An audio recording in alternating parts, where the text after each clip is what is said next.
Olá, estudantes! O tema da nossa aula hoje é a civilização romana. Os objetivos que temos é compreender a origem e a expansão da civilização romana, apresentar os três períodos, a monarquia, a república e o império, apresentar a organização social e política de cada período, relacionar o declínio do Império Romano do Ocidente com suas questões políticas, administrativas, tanto interna como externa, e problematizar as questões das invasões germânicas e suas relações com o declínio do Império. A nossa habilidade é a habilidade específica da área de Ciências Humanas, que tem o número 101. Então vamos para a Roma Antiga. Aqui a gente traz uma pequena introdução para mais ou menos colocá-los a par da trajetória que foi essa civilização, né? Os aspectos dos avanços, os aspectos da cultura, o que herdamos dela e exemplificando a questão do direito romano. Primeiramente, nós temos a origem de como foi que surgiu a Roma. E uma das explicações mais conhecidas tem a ver com a história mitológica de Rômulo e Remo, né? Representado sempre por essa lendária figura de uma loba que amamentou esses meninos gêmeos que foram crescidos e ao longo do rio Tigres fundaram, né, essa sociedade que foi se desenvolvendo. Nessa explicação histórica, nós temos uma mistura de três povos que dão origem ao povo grego. São os romanos, que devido à expansão que tiveram, chegaram até a Península Itálica, com a civilização helênica, os etruscos e os italiotas, né? Então eles desenvolveram uma economia bastante forte para o período, estável, baseado na agricultura e nas atividades pastoris. A sociedade esteve sempre formada pelos patrícios, que eram os nobres proprietários de terras, e os plebeus, comerciantes, artesãos e pequenos proprietários, e logo abaixo estavam os escravos, né? Aqui temos um pouco da localização, para a gente ter ideia mais ou menos do espaço geográfico em que se localizou esse território da civilização, né? E nesse outro mapa temos a formação desses povos que deram origem aos romanos. Então Roma era um povoado por pastores nômades, aí por volta de 1000 anos antes de Cristo, pequenos agricultores, né?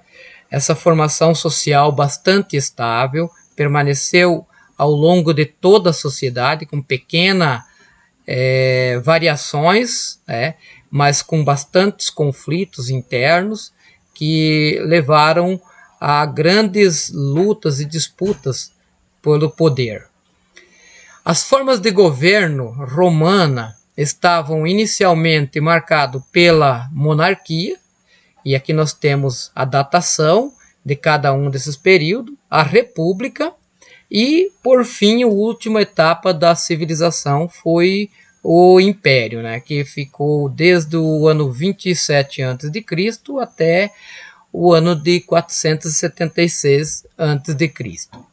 Essa periodização tem algumas características. Depois a gente vai mostrando, né, mais especificamente. Mas vejam que a monarquia traz o período da fundação mitológica. A questão de governo era representado por um rei e por um senado. E esse rei e senado, proveniente sempre dos patrícios, que eram a classe social mais elevada, né? A sociedade nesse período era composta por patrícios, clientes, plebeus e escravos. Na República já tinha dois cônsules, que eram formados pela origem dos patrícios, E outra característica marcada também pelas revoltas dos plebeus. Na República houve um grande expansionismo. As diversas guerras, chamadas guerras púnicas, expandiram esse território para vastas terras de vários continentes, até desde a Ásia Menor, partes da África, enfim, todo o mar Mediterrâneo. As consequências desse expansionismo também, a dificuldade administrativa, o enriquecimento de algumas cidades e muitos escravos que eram origens dessas guerras púnicas, eram capturados nessas guerras, e também a questão do poder. Muitos dos generais que comandavam seus exércitos adquiriram grande poder junto ao governo do período. E o período do Império, né, é um período de chamada relativa paz romana. Houve o fortalecimento das fronteiras, a romanização, ou seja, a implantação da cultura romana por todos os seus territórios conquistados e o controle com base na ação dos exércitos de todo esse território. A chamada política de pão e circo para controlar a população, controlar as revoltas e também acabar com aqueles revoltosos que se destacavam entre os escravos e entre os plebeus e desafiavam o poder do governo romano, do imperador romano. Foi um período de grandes monumentos construídos, né? Nós temos um dos mais famosos chamado Coliseu de Roma, que ainda hoje tem suas ruínas bastante visitadas. E foi um período de grande popularidade, né? Então a monarquia deu início como um sistema político e era governada por um rei de origem patrística, conforme já mencionei no slide anterior. A religião politeísta, uma herança, né, dos gregos, as artes bastante praticada na pintura de afrescos, murais, esculturas, que também recebeu forte influência da civilização grega. O Senado, ele herdou bastante do poder político, os senadores, marcado, né, um poder político marcado pela ação política dos senadores. Esses senadores eram de origem patrística, que cuidavam das finanças, cuidavam da administração, da política externa, então eles faziam toda a governança. Esse período também é marcado pela tributação da plebe, pela grandes disputas e conflitos entre plebeus e patrícios, a criação das leis e algumas conquistas marcadas por essas classes sociais, principalmente pelos plebeus. E aqui é a representatividade da imagem, né? De um lado os patrícios, de outro lado os plebeus. Aqui nós trazemos as imagens do Senado romano, mais ou menos como aconteciam os discursos e os debates, as tomadas de decisões políticas, né? As imagens que ilustram um pouco a cidade romana. E nós tivemos a expansão, né, bastante forte, presente desse Império Romano. Essa expansão, ela toma toda a parte do Mediterrâneo e com base nas guerras púnicas que foram conquistando esses novos territórios para serem administrados. O que leva a essa expansão, já falando um pouco da República, foi o poder do exército romano, a força, a organização e a disciplina. Os saques a respeito à cultura dos dominados e a cobrança dos impostos foram outra marca desse período, o que gera uma riqueza bastante significativa para serem administrados pelos pelo governo, né?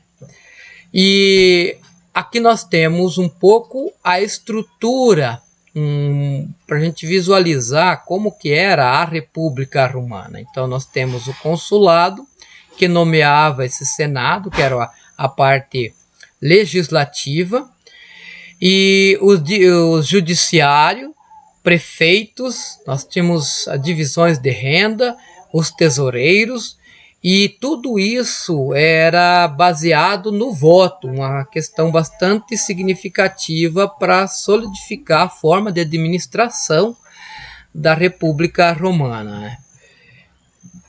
Na sequência, nós temos então o fim do período republicano. Esse período republicano ele foi marcado bastante pelas disputas internas, o que foi enfraquecendo significativamente o poder dos consulados, e com a expansão ocorre então o poder de alguns dos generais que comandavam alguns exércitos. Esses generais passaram a ter uma forte influência. Conforme o tipo de conquista desses generais com seus exércitos, eram a força e o poder que ele exercia junto ao governo do republicano.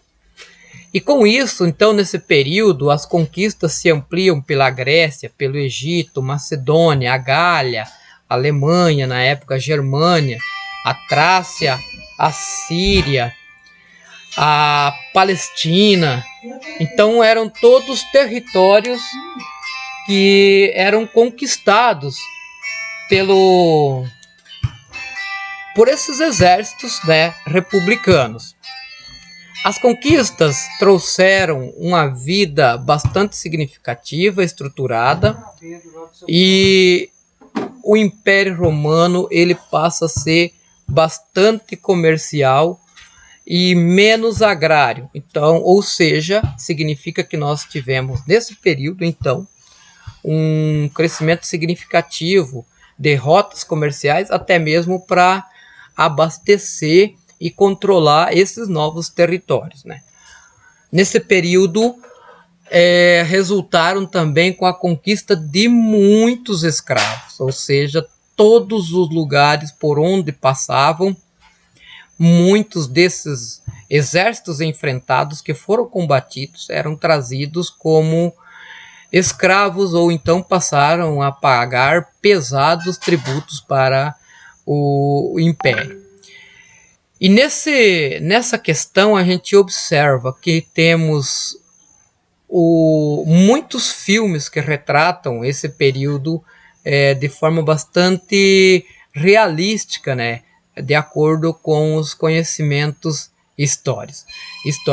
As províncias romanas, por sua vez, eram controladas desde a administração até a produção como recursos para Roma, ou seja, pagavam-se esse tributo e tudo se voltava para Roma. E com isso, Roma enriqueceu. A vida dos romanos, dos patrísticos, dos plebeus foi enormemente enriquecido.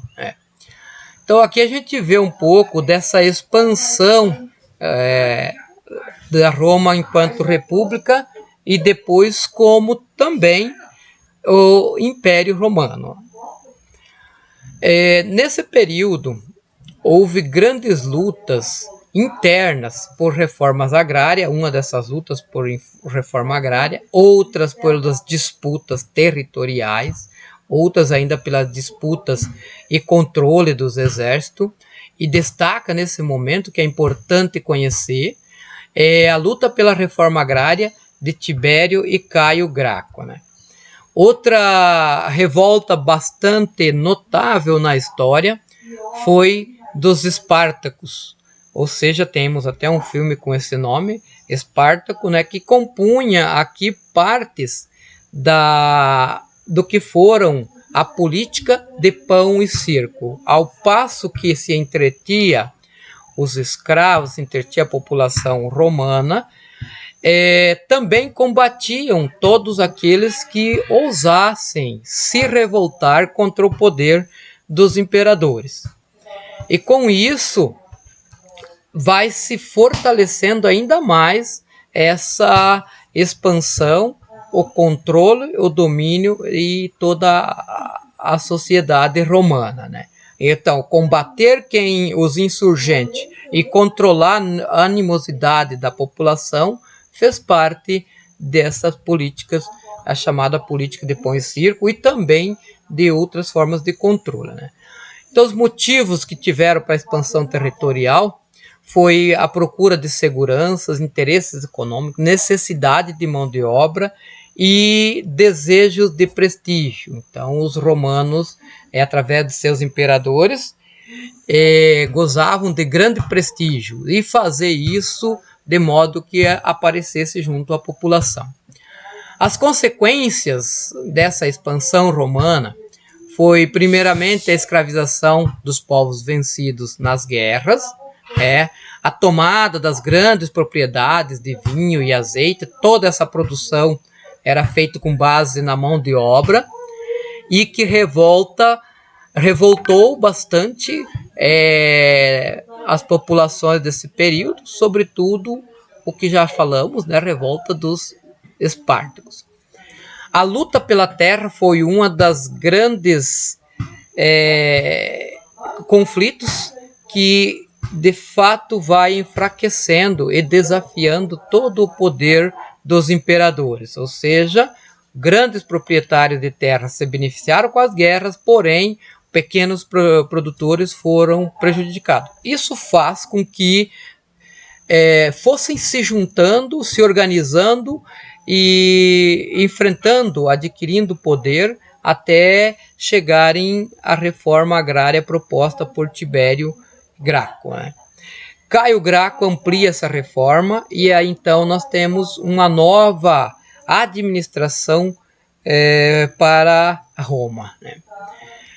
E com isso, devido às disputas internas, às disputas externas, os constantes ataques dos bárbaros, é que começa a República a ter aí a sua crise, dando origem ao Império, né? E o Império, já falamos um pouco, né? Ele marca, sobretudo, pela personalidade desses generais que se tornam grandes imperadores, governando a ferro e a fogo e buscando um grande prestígio junto à população de Roma especificamente, né? Por outro lado, o entorno ou as colônias conquistadas, elas tinham grandes problemas para administrar. Então era necessário fortalecer os exércitos, dar poder aos generais, para que com isso mantivesse o controle, criar uma forma administrativa de bonificar esses generais para que com seus exércitos controlassem então os territórios conquistados. E com isso, os grandes imperadores, né, que mais se destacaram foram Augusto, Tibério, Calígula, Nero, Marco Aurélio e Cômodo. Aqui nós temos algumas dessas imagens que estão bastante disponíveis, né? Aqui novamente a gente traz o que seria essa explicação da política do pão e circo, como que elas ocorriam, a questão das lutas dos gladiadores e depois essa síntese também da República Romana. Em si, nós tivemos então a decadência aí do Império Romano, com as disputas bastante fortes internas e com a invasão dos vários povos nômades ou até mesmo os chamados bárbaros que vinham de regiões com o objetivo de atacar e tomar os territórios que eram governados. Então, pouco a pouco, as invasões bárbaras elas foram decretando o fim de todo o domínio do Império Romano. E com isso é formado um novo modelo de organização e administração política, marcado pelo colonato, e esse império ele foi perdendo o controle. Então, quando ocorrem as invasões bárbaras, há o enfraquecimento do controle por parte do exército, gerando uma crise no sistema escravista, com a libertação de muitos desses escravos que se tornam combatentes dos exércitos e combatentes da administração romana. E o que leva à decadência do império logo em seguida, e tomado aí por vários outros povos que foram se apoderando e decretando o fim da Roma antiga, né?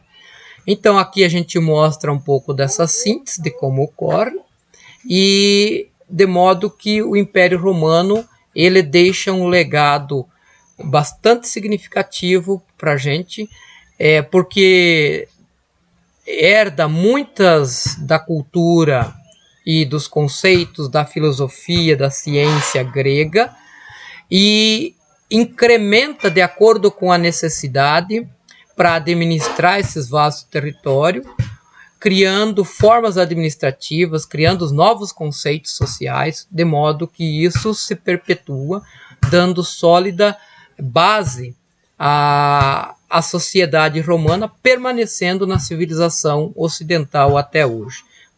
Vale destacar a questão do direito romano, né, que para nós até hoje é bastante presente, passou por diversas formações e continua ainda sendo uma parte do social significativa. E assim chegamos ao fim, né, dessa aula.